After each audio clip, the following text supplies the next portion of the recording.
BFM Politique, comme chaque dimanche, en compagnie d'Edwige Chevrillon pour BFM Business. Bonjour Edwige. Bonjour, Je rappelle d'ailleurs que nous pouvons être vus et écoutés sur BFM Business Télé et Radio. Le Parisien est là avec David Doucan. Bonjour David. Bonjour Jean-Baptiste. Notre invité, donc maire de Pau, haut commissaire au plan, président du Modem. Bonjour François Bayrou. Bonjour. Bienvenue dans cette émission. Je voudrais commencer avec cette conférence de presse du procureur antiterroriste. Nous venons de la suivre en direct sur BFM TV suite à l'attaque terroriste de Rambouillet. On a appris quelques éléments sur le parcours du terroriste, notamment qu'il avait eu des troubles psychologiques qui n'ont pas donné lieu pour autant ni un internement ni à de la médication. On a appris également que son profil s'était radicalisé sur Internet et que l'expression de sa radicalisation était visible. Gérald Darmanin va présenter un nouveau texte mercredi prochain au Conseil des ministres, en gros la prorogation de mesures de 2015-2017.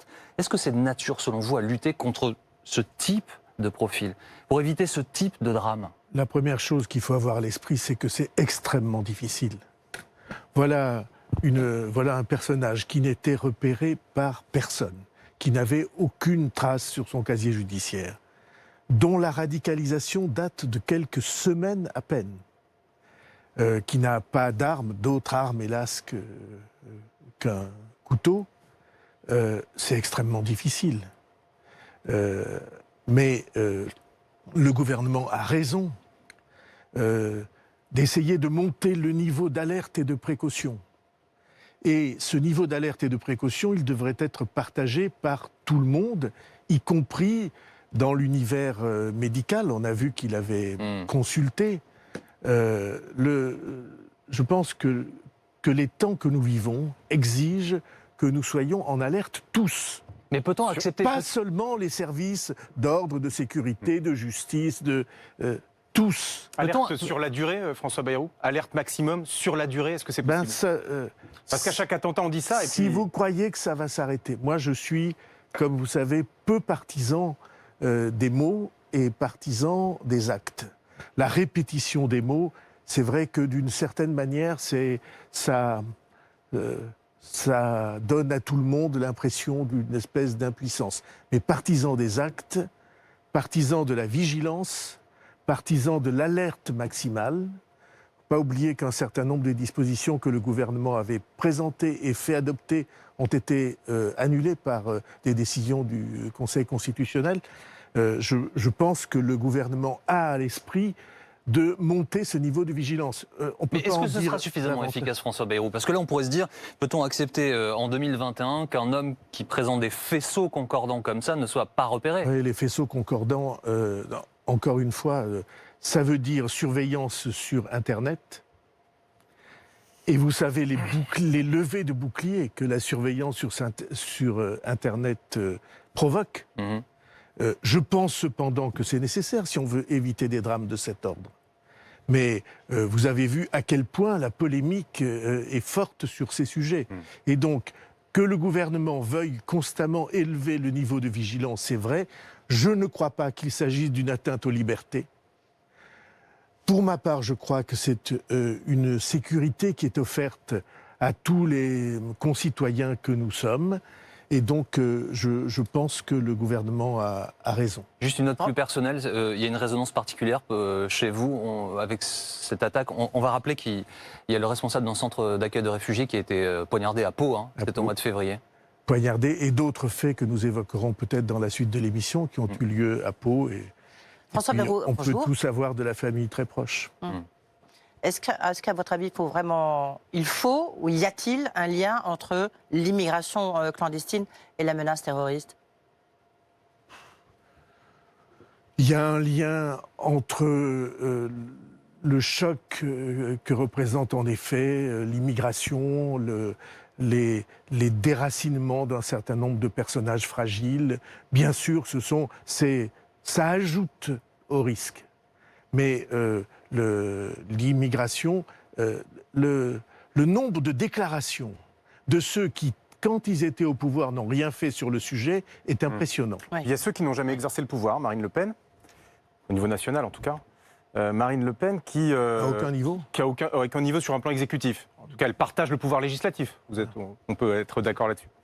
Elle considère que ces drames valident, au fond, les thèses qu'elle défend depuis des années. Elle explique qu'avec elle, les clandestins seraient tous renvoyés chez eux et ainsi la menace terroriste diminuerait. Que lui répondez-vous, François Bayrou? Vous savez exactement à quelle aune il faut juger ces déclarations, et les Français le font parfaitement bien. Quand on demande aux Français, dans toutes les enquêtes, est-ce que quelqu'un d'autre ferait mieux sur ces sujets que le gouvernement actuel?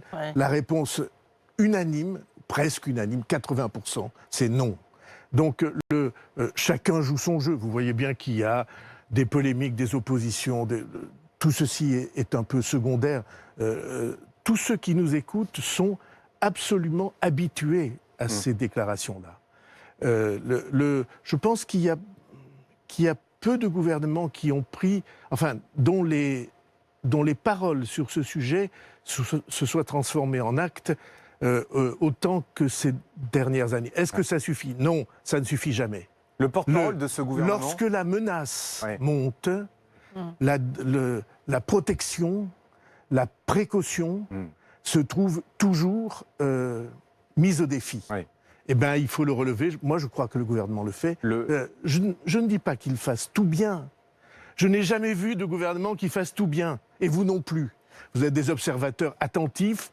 Dans toute la durée de l'histoire, on n'a jamais vu ça. Pourquoi? Parce que c'est exactement la guerre perpétuelle entre la menace et la défense. Le porte-parole du gouvernement que vous évoquez dit ce matin dans le journal Le Parisien, dans nos colonnes, il dit à chaque attentat, il y a ses victimes, ses souffrances et ses vautours. Oui. Vous êtes d'accord avec ça? Oui. Est-ce que il y a une grande question? Et vous aussi? Moi, je n'ai pas de sentiments à exprimer sur ce plateau. Non, je ne parle pas de vous, intuitu personae, comme on disait en latin, personnellement. Je parle de tous les observateurs savent que c'est vrai, et tous les Français qui nous écoutent savent que c'est vrai. Chaque fois qu'il y a un événement, il y a exploitation de l'événement. Il y a une question qui revient un peu systématiquement. Est-ce qu'il faut, à votre avis, François Bayrou, est-ce qu'il faut revenir sur le regroupement familial? Est-ce que c'est peut-être ce qui a forcé, développé l'immigration en France? Et comment faire pour que Pierre et Mohamed puissent être dans la même école pour renforcer la mixité sociale? Évidemment, je fais allusion au témoignage de cette jeune femme face à Emmanuel Macron. Alors, le regroupement familial, d'abord, il est moins facile qu'on ne croit. Hein. Il y a des précautions qui ont été élevées contre tout ça. Et c'est une affaire qui date des années 70. Oui, Jacques Chirac. Et des années 70, et personne depuis les années 70 n'a pris de mesures décisives sur ce sujet-là. Donc moi, je fais très attention, vous savez bien, à ce qu'on appelle les yakas et les faucons. Hein. Donc ça, c'est le premier point. Bon, personne ne nie que toutes les situations de cet ordre sont des situations qui augmentent le risque. Et personne ne nie qu'il faudrait intervenir le plus tôt possible dans le drame que nous avons vécu à Pau et que vous rappeliez, c'est-à-dire l'animateur d'une de ces associations qui viennent en aide aux réfugiés, aux sans-papiers, qui essaient de les aider, a été poignardé par l'un de ceux qui relevaient de l'association. Ouais. Et dans ce drame-là, on voit bien que oui, il y avait des signes d'alerte préalables, mais que les décisions de justice n'avaient pas été appliquées parce que sur la mixité sociale, on voit bien qu'elle aujourd'hui, elle n'existe quasiment plus malgré les décisions qui ont été prises, malgré les logements sociaux. On voit bien que ça n'existe plus en ce moment. Oui, enfin dire que ça n'existe plus, c'est un peu rapide. J'ai entendu cette déclaration. Mon fils n'a jamais rencontré un enfant qui s'appelait Pierre. Il y a beaucoup moins d'enfants qui s'appellent Pierre aujourd'hui, y compris dans les milieux les plus enracinés, parce qu'il y a des vagues sur les prénoms comme ça. Hein. Je ne suis pas sûr que la déclaration s'appliquait à l'occurrence du prénom Pierre. François Bayrou, vous le savez très bien. Je vais vous dire le fond de ce que je pense. S'il vous plaît.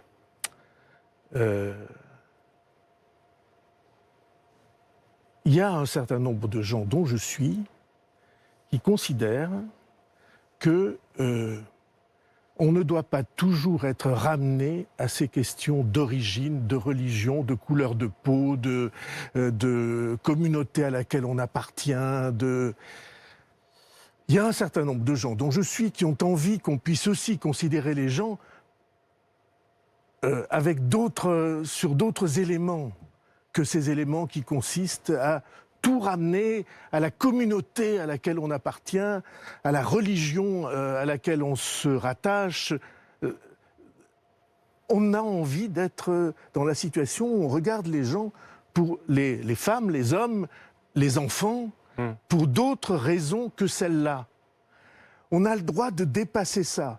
L'espèce de mouvement perpétuel qui consiste à tout ramener aux notions de race, les raciser, les racialiser, à la couleur de la peau, plus ou moins, aux choix religieux qui souvent nous sont imposés par la famille, par la tradition familiale.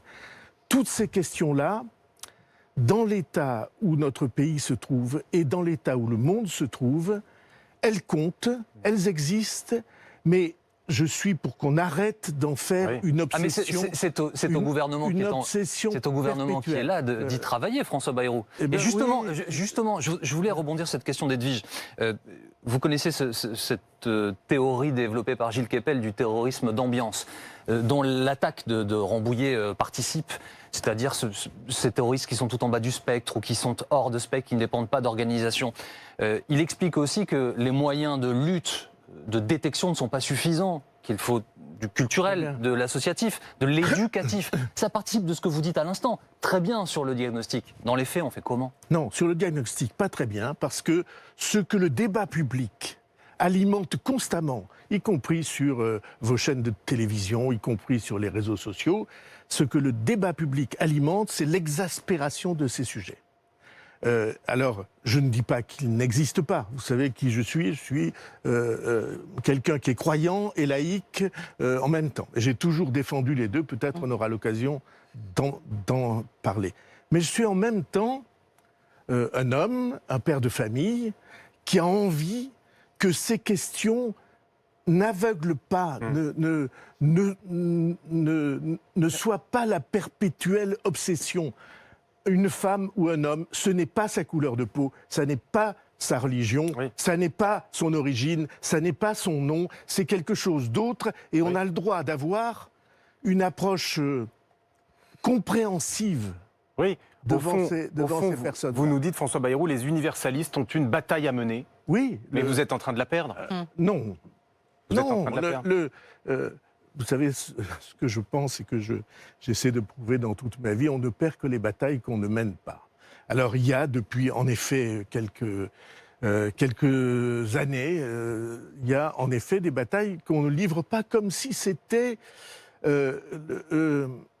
comment dire, la lutte du pot de fer contre le pot de terre. Comme ceux qui voulaient ne pas être prisonniers de ces obsessions étaient par définition submergés par les vagues qui se développent sur vos écrans, parce que ça joue un très grand rôle, le monde médiatique et le débat médiatique sur ces sujets. Si vous prenez les débats que vous organisez avec les experts, les contre-experts, les témoignages à toute heure du jour et de la nuit, avec des visages qui changent. Il y a deux débats.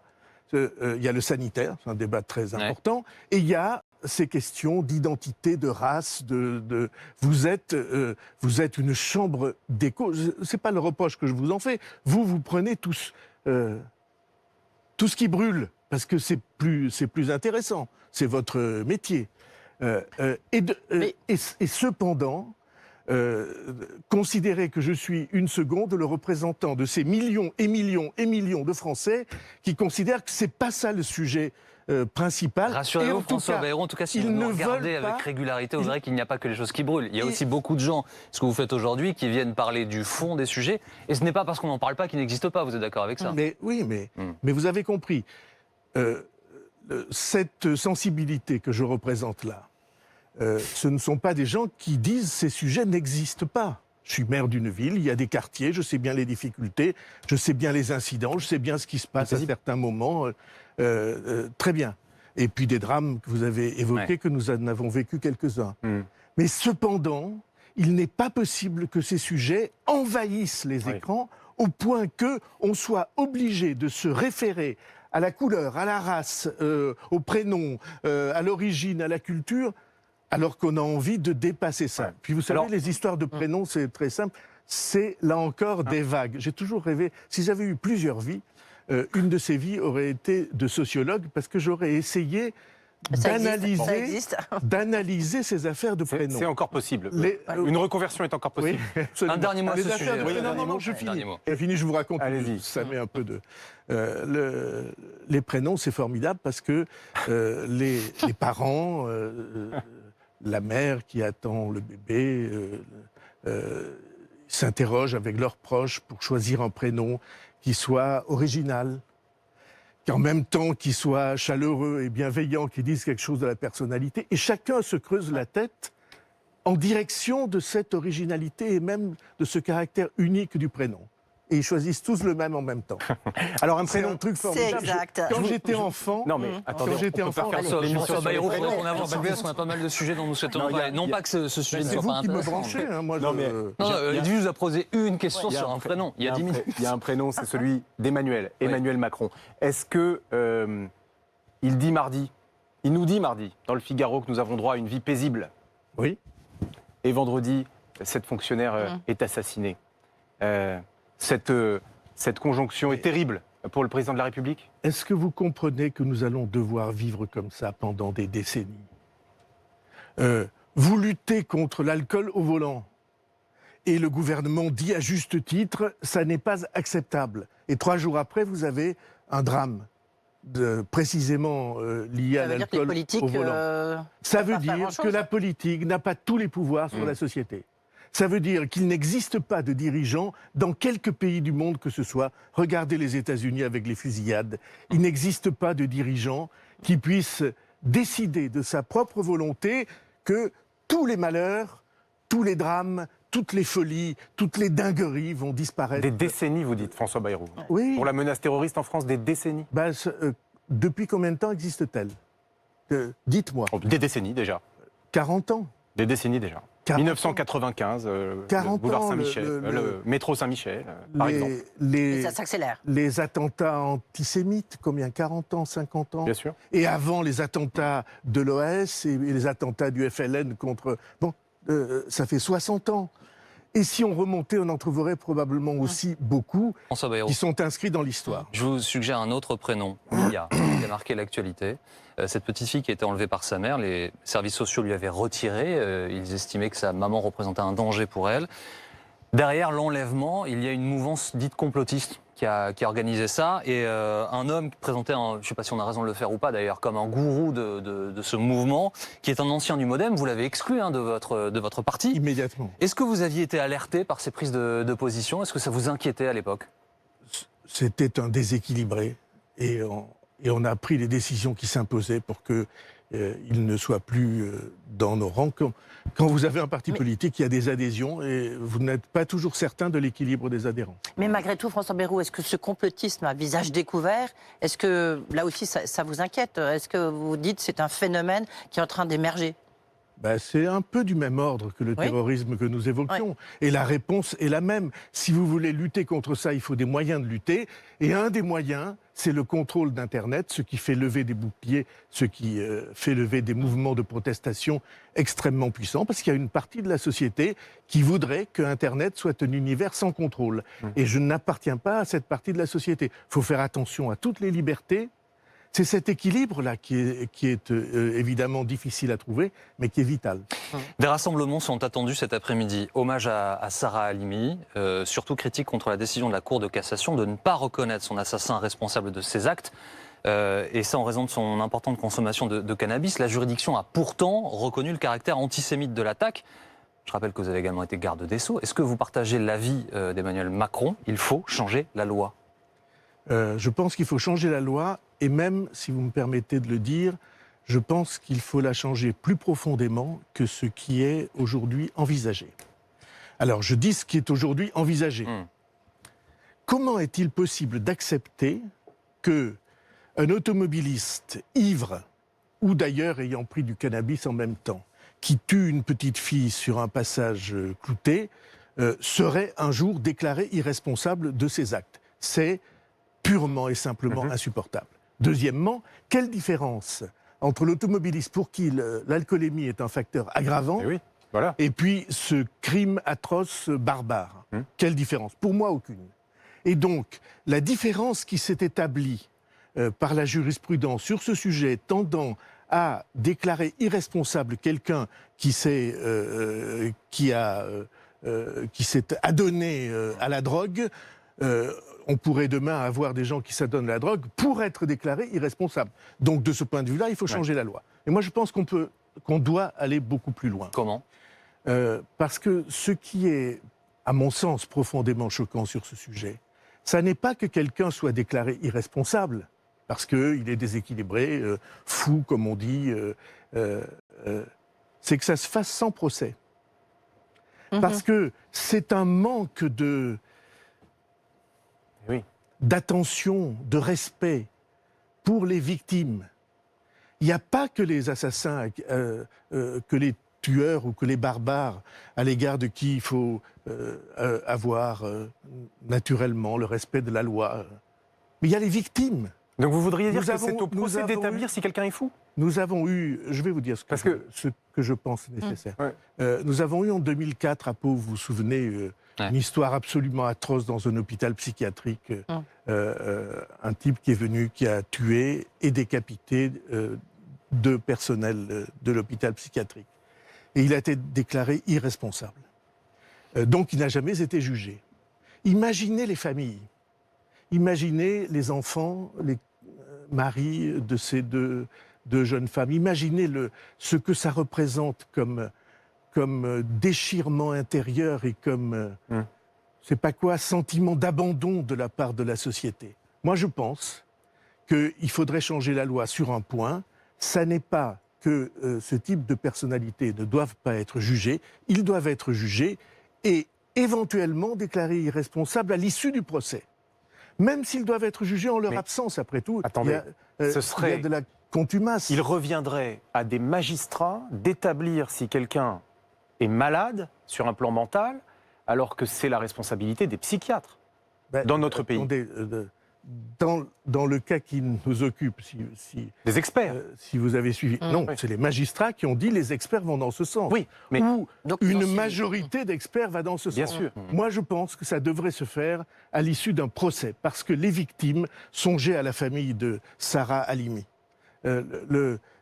Pendant 40 minutes, elle est torturée, rouée de coups, et puis jetée par la fenêtre. Oui. Et on leur dit irresponsabilité, il n'y a pas de procès. C'est évidemment insupportable, mais en France, on ne juge pas les fous. Attendez, c'est vous... Oui, on dit ce genre de phrase. En France, on ne juge pas. Eh bien, moi, je considère que l'irresponsabilité, elle doit être établie à l'issue d'un procès, qu'on le doit aux familles. Donc tout le monde, pour dire la chose clairement, tout le monde doit être jugé, quitte à être déclaré irresponsable à l'issue du procès. Donc tout le monde connaît l'issue du procès, si on connaît l'issue du procès. Quand il y a meurtre, assassinat, actes de torture et de barbarie, ce sont des choses suffisamment graves pour les victimes pour qu'on ne considère pas qu'on peut exonérer quelqu'un d'un procès. Alors je suis sans doute minoritaire, d'ailleurs vos réactions... Non, nous posons des questions, pour comprendre. Je ne vous mets pas en cause, c'est pour animer la conversation. Ce sont des sujets vraiment très très importants pour tous ceux qui nous occupent. Bien sûr. Mais cette présomption de non-jugement, à partir du moment où on reconnaît que quelqu'un a son jugement aboli ou altéré, pour moi, ça devrait être prononcé à l'issue d'un procès. Et je dis, on doit cela aux victimes. Alors, il y a une autre affaire dans laquelle il y a eu un procès. C'est l'attaque de Viry-Châtillon, des policiers brûlés dans leur voiture en 2016. 5 individus condamnés, 6 à 18 ans de réclusion, mais 8 acquittements. Et alors, ça a déclenché des propositions politiques. Nous sommes dans une année présidentielle. Xavier Bertrand considère qu'il faudrait changer la Constitution pour instaurer une peine automatique d'1 an de prison pour toute personne jugée coupable d'un geste, d'une attaque contre quelqu'un qui est dépositaire de l'autorité publique. Que pensez-vous, ancien garde des Sceaux, de cette proposition ? Comment on dit dans vos colonnes, il écrit le concours Lépine le concours, vous savez, c'est ce concours pour des inventeurs. Pour des inventeurs. On est là-dedans et on va être là-dedans pendant. Alors, si on prenait les choses au pied de la lettre, 1 an de prison, c'est peu, n'est-ce pas? Il n'y a pas eu un jugement inférieur ou égal. C'est combien? C'est entre 6 et 18 ans. 6 et 18 ans. Pour ceux qui ont été Donc, condamnés. vous voyez qu'il y a là quelque chose d'un peu étrange. Non, je demande qu'on fasse attention à la multiplication des propositions. Mais J'ai les été policiers, moi-même François candidat. Bayrou, les J'ai été policiers moi-même sont en candidat, colère. Je sais ce que c'est, j'en ai fait. Les policiers sont Mais en tout colère. est juste. Hein. Les policiers sont en colère. Ils estiment Ils que la ont justice raison. est laxiste. Laxiste, Ouais, disent-ils. Ils estiment aussi que ce jugement, cette décision de justice encourage ceux qui le souhaitent à s'en prendre aux forces de l'ordre. Moi, je n'utilise pas des adjectifs de cet ordre. Je vais vous dire ce à quoi je pense. Un policier, une policière, qui est devant ce genre de situation, qui mène une enquête, qui arrête quelqu'un et qui le retrouve dans la rue le lendemain matin, sans qu'il y ait eu sanction, simplement parce qu'un certain nombre de mécanismes ont joué, il est exaspéré et je comprends cette exaspération. Je comprends cette incompréhension. Comment ça se fait? On se désarme nous-mêmes. Et donc, de ce point de vue-là, il y a des orientations à prendre. Il y en a une qui est à prendre. Il faut approfondir cette question de bande. Parce que celui qui appartient à une bande et qui voit sous ses yeux se dérouler ces faits absolument ignobles, on casse la vitre, on jette un cocktail Molotov à l'intérieur pour tuer les fonctionnaires de police qui sont là. Et il ne doit pas être acquitté, ce que vous allez nous dire. Celui qui est là, qui assiste et qui ne fait rien, Ça s'appelle non-assistance en personne en danger. ça s'appelle non-assistance à personne en danger. Et donc le phénomène de bande doit, je crois que c'est d'ailleurs la loi, être un facteur aggravant de la situation.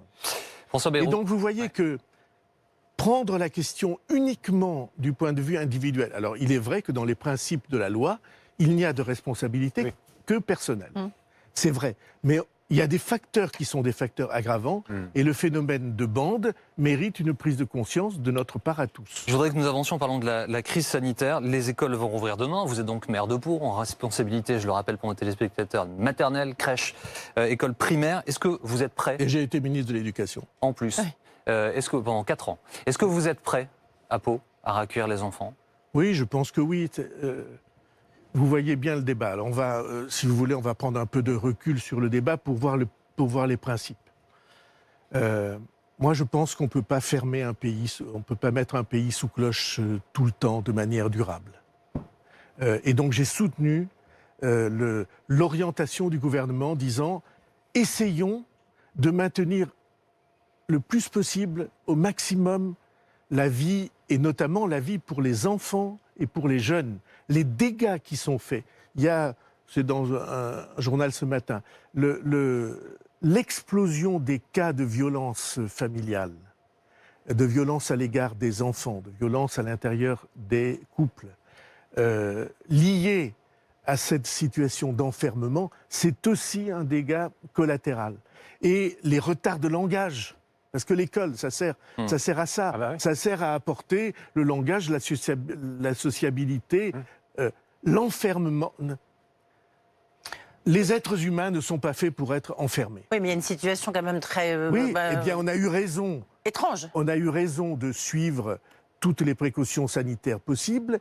Il y en a un certain nombre qui sont, à mes yeux, mal expliqués. Par exemple, le fait que il n'y a pas, ou très peu, ou presque pas de contamination dès qu'on est au grand air.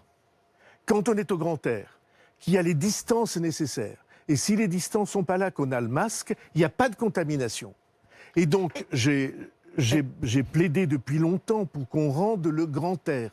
Et donc, oui, nous sommes prêts à accueillir les enfants dans les écoles. Oui, mais en même temps, reconnaissez François Bayrou, c'est un peu paradoxal. Et la région de France, ou une des très petit nombre de régions de France qui a le moins de contamination. François Bayrou, c'est en même temps, vous êtes parent.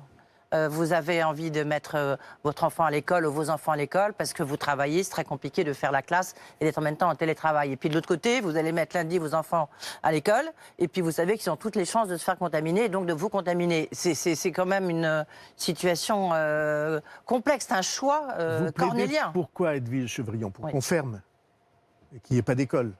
Je plaide pour une réponse. Ma réponse à moi, c'est que l'école est indispensable à la vie. D'accord. David. À la vie des enfants, à la vie des familles, et simplement à l'idée qu'un pays ne s'enferme pas. Alors justement, Oui. parlons de libération. Mois de mai, ça va peut-être en mai, fais ce qu'il te plaît, on n'y sera pas. Mais enfin, peut-être que ça ira un peu mieux.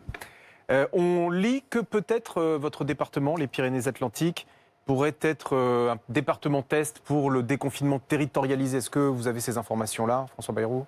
Oui, je comprends encore une fois, nous avons la chance d'être un des 2 départements français le moins atteints par l'épidémie. On a pris beaucoup de précautions, on a beaucoup testé, on vaccine, enfin bon. Mais on a la chance, par la géographie, et puis peut-être par la qualité de l'air, Le grand air. d'être plus à l'abri que d'autres. Oui, je comprends très bien qu'on ait une approche localisée, régionalisée. Oui, nous sommes prêts à l'affronter. Soyons en garde contre le fait qu'il y ait tout d'un coup des phénomènes de vases communicants entre les régions libérées, ou en tout cas pour lesquelles on est ouvert un certain nombre de possibilités, et les autres. Ce sera pour quand ? Ce sera pour quand chez vous ? Je sais pas. On n'a pas décidé de la date. C'est pas acté. En attendant, Roissy, ce matin, Jean Castex, en déplacement à l'aéroport Paris-Roissy, pour réexpliquer les mesures qui sont prises de contraintes pour des gens qui rentreraient du Brésil, d'Inde. Il y a toute une liste de pays. On a l'impression qu'on a un train de retard. Alors, je parle de train alors qu'on est à l'aéroport, mais vous m'en excuserez. On a l'impression que c'est trop tard. On a l'impression que on met toujours des jours et des jours avant de prendre des décisions qui apparaissent relever du bon sens. Oui, alors l'espèce de réquisitoire perpétuel contre les gouvernants, nourri par la totalité des acteurs et observateurs, c'est un sport national, je ne m'y livre pas. Oui, vous savez, que nos concitoyens j'avais plaidé pour le report des élections municipales au mois de mars 2020. Je n'ai pas eu gain de cause. J'ai plaidé pour le report des élections du mois de juin. Parce que ça aussi, ça va faire des... j'ai pas eu gain de cause parce que tous les leaders de l'opposition, sans exception, sont montés au créneau en disant c'est une atteinte démocratique insupportable. En réalité, parce qu'ils pensent qu'ils vont avoir un gain électoral si les gens votent moins. Tant qu'on en est là, ce qui est inacceptable et qui est pour moi un signe de retard incroyable, c'est qu'on n'est toujours pas en France de vote par correspondance, on n'a toujours pas en France de vote par Internet, on n'a toujours pas en France de vote par anticipation, alors que tous les pays qui nous entourent, aux États-Unis, il y a 100 millions de personnes qui ont voté par correspondance. Je trouve cette incapacité assumée par les administrations et les grandes autorités gouvernementales, je trouve ça désolant. On vous interroge, maîtrise des frontières, vous répondez droit de vote par correspondance, on s'en est rendu compte, juste vous le signalez. Mais maîtrise des frontières, d'Inde, je suis bien placé pour le savoir, il n'y a pas de possibilité de voyage. François Bayrou, ce qui pourrait aider les Français à se déplacer pour voter, je voudrais qu'on avance, s'il vous plaît, parce que le temps file. Entendez-vous entre vous. Du Brésil... On s'entend, j'avance. Du Brésil, quoi de plus normal que de fermer les frontières quand on sait ce que le variant brésilien provoque comme accident? C'est pas la faute des Brésiliens, le variant. C'est une mutation du virus. On en aura d'autres. On n'est pas sorti de cette opération. Au plan, j'ai produit une note au mois d'octobre, la première et la seule jusqu'à maintenant qui a été produite en Europe, dont le thème était « Et si le virus durait ?» On était en octobre, tout le monde croyait que ça allait finir. Voilà, donc la raison est que oui, il faut vacciner, et oui, il faut être prudent, et oui, on a raison quand on prend des mesures de prudence. Justement, d'un mot, je pique une question à David Doucan. Si vous êtes des fidèles de l'émission, vous le savez, c'est toutes les semaines, sa question récurrente, mais qui fait encore plus sens en ce moment sur la vaccination. Il y a beaucoup d'endroits en France, ce n'est pas un mot d'esprit, il y a beaucoup d'endroits en France qui ne trouvent pas preneur, des doses qui ne trouvent pas preneur. J'ai interrogé un médecin généraliste hier de Mulhouse qui a jeté des doses, faute de personnes à vacciner. Est-ce qu'il faut ouvrir la vaccination à tout le monde, plus largement dire aux gens, venez? Cas, il faut prioriser, et quand on a des problèmes de doses supplémentaires, il faut les ouvrir à toutes les générations, bien entendu. Mais le AstraZeneca est interdit au moins de 55 ans pour l'instant. Est-ce qu'on baisse la limite d'âge? Je vais vous dire, c'est ce qui se fait. Non, mais AstraZeneca, il y a des raisons médicales. Mais au Royaume-Uni, par exemple, c'est 30 ans. Oui, ben voilà. Donc, Vous êtes fait vacciner avec l'AstraZeneca, François Bayrou? Non, je me suis fait vacciner à la date prévue par Moderna. D'accord. Mais juste sur l'Astra, pourquoi on ne baisse pas à 30 ans comme au Royaume-Uni? Posez la question aux spécialistes. Haute autorité de santé. Mais d'un point de vue, là c'est le responsable politique que j'interroge, ça ferait sens pour vous? Ça Suite fait à tout ce que vous avez dit Je répète, comme vous savez, je défends la vaccination depuis le premier jour. Oui, bien sûr. Et je défends même depuis le premier jour le passeport vaccinal. En tout cas, un document, un certificat de vaccination pour qu'un certain nombre d'activités puissent se rouvrir. Je suis favorable à ce que chaque fois qu'on a des doses excédentaires, il faut absolument qu'elles soient prescrites et utilisées pour des concitoyens, parce que ça fait monter le niveau de vaccination de la nation. Avançons, parlons. Alors c'est un sujet, je ne sais pas si c'est un sujet qui fasse, David, mais la proportionnelle.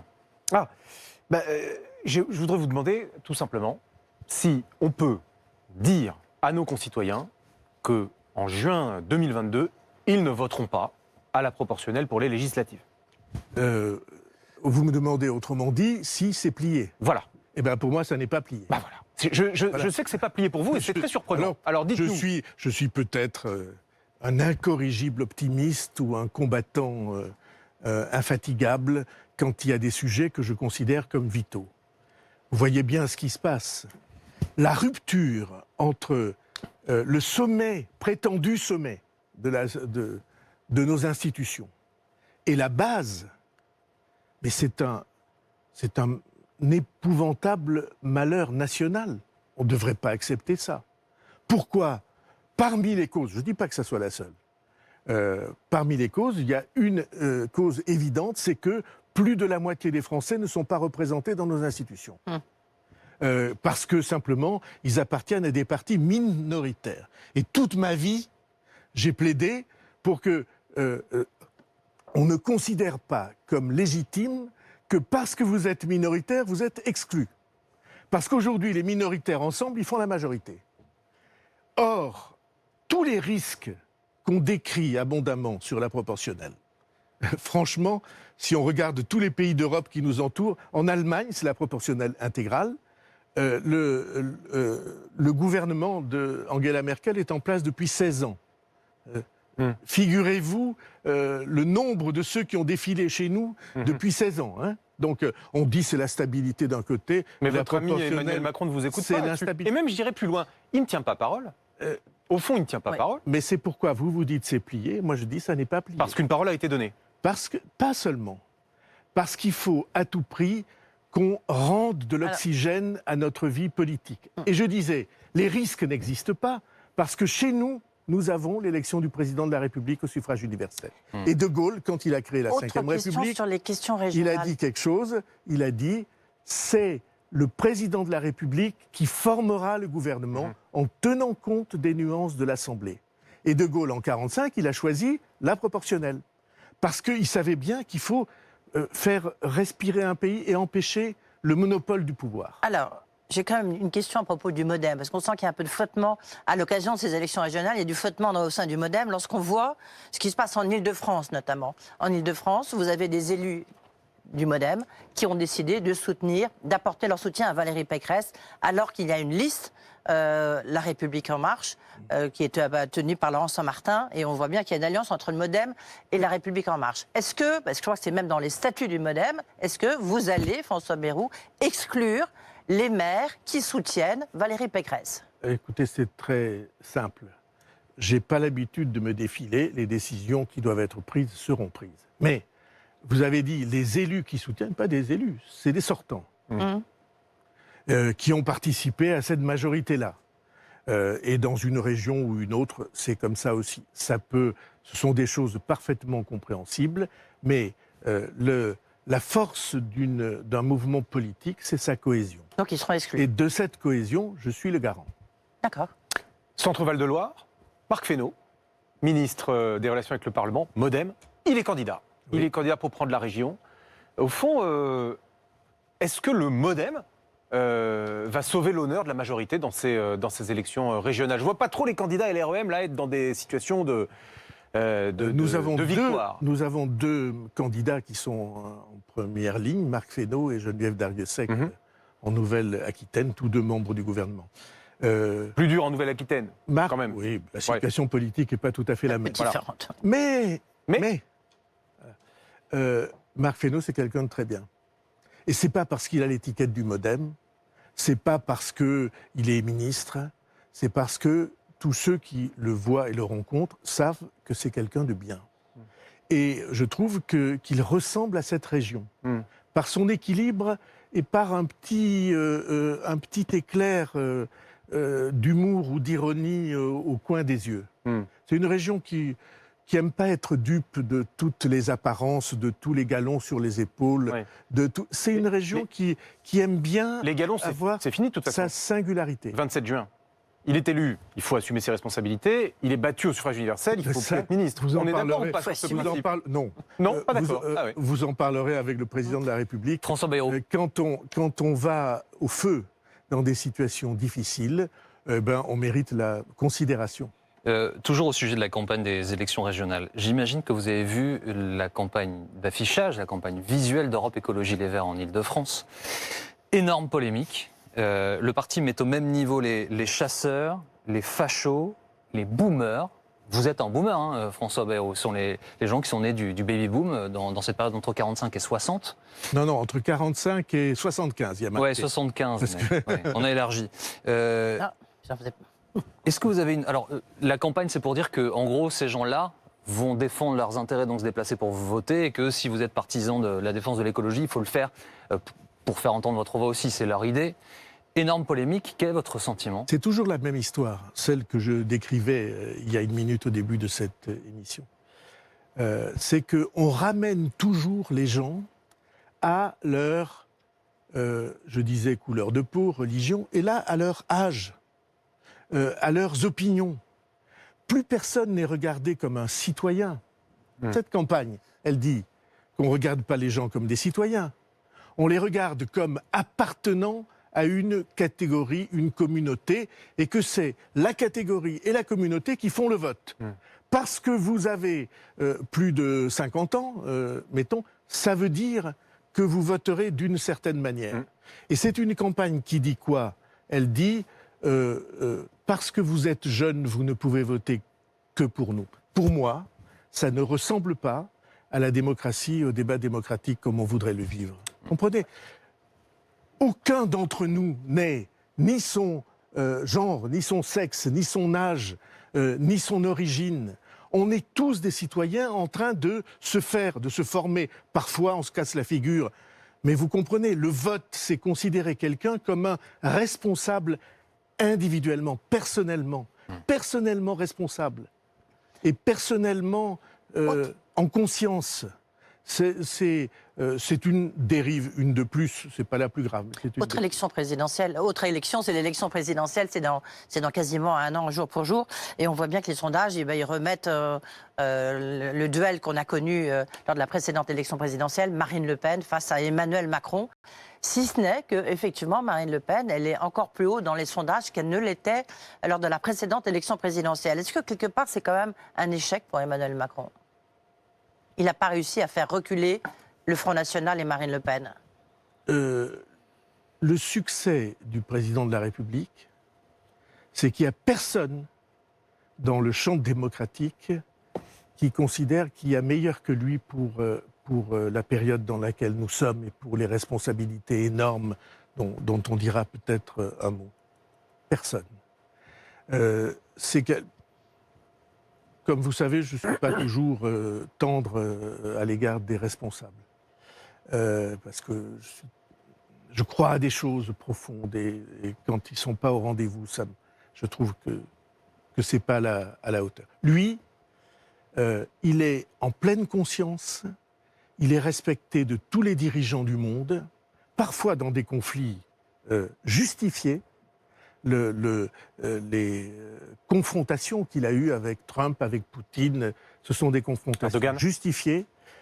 Sur les questions européennes, il garde le cap. On parlait hors antenne, Edwige Chevrillon, du nucléaire. Et il l'a perdu pour le coup, là, pour l'instant. Je ne le crois pas, c'est toujours la même chose.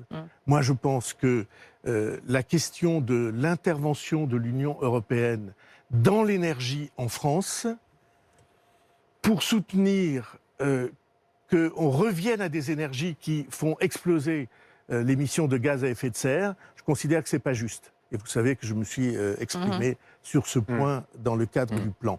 Donc, c'est quelqu'un qui a son âge, il est jeune, donc de l'énergie, une puissance de travail que je crois personne ne peut nier, et une conscience.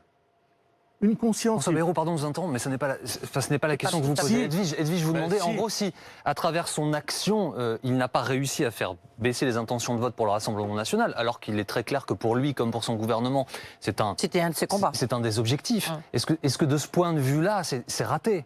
Non, ça n'est pas raté pour le gouvernement, ou pas seulement pour le gouvernement. C'est raté pour toutes les forces qu'on dit républicaines, en tout cas pour tous ceux qui n'appartiennent pas aux extrêmes. Parce que c'est eux, c'est l'ensemble de la vie politique du pays qui précisément devrait faire reculer les tentations extrémistes. François Bayrou, je sais que vous pensez que dans l'année qui est devant nous, dernière ligne droite de la présidentielle, société médiatique, tout peut arriver. Oui. Vous considérez que tout peut arriver. Oui.